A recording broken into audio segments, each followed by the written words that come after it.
या सरकारचा जाहीर निषेध आहे, या प्रशासनाचा जाहीर निषेध आहे। आवाज उचलत असून शांततापूर्व आंदोलन करत असताना पण हे सरकार, हे प्रशासन डायरेक्टली आवाज उठवणाऱ्या माणसाला घेऊन जात आहे। रविराज साबळे पाटलांना हे आता उचलून घेऊन चाललेले आहेत, तुम्ही बघू शकताय। अक्षरशः 120 किलोमीटर प्लस पर आवरच्या स्पीडने गाडी चालत आहे। म्हणजे लाजा वाटल्या पाहिजे या सरकारला।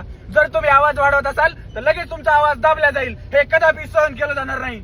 आणि तुम्हाला यायचंय आंबी पोलीस स्टेशनला। आंबी पोलीस स्टेशन भूम तालुक्यामध्ये आहे, धाराशिव जिल्ह्यामध्ये। लाखोंच्या संख्येने तुम्हाला उभा राहायचं इथं। हा आवाज दबता कामा नये।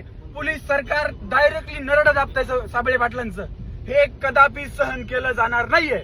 हे बघा, एसडीपीओची ही गाडी आहे, हे कुठलंच सहन करून घेतलं जाणार नाही कुठल्याही प्रकारचं। प्रत्येकाने व्हिडिओ बनवायचे साबळे पाटलांच्या सपोर्टमध्ये, सोनम वांगचुक सरांच्या सपोर्टमध्ये।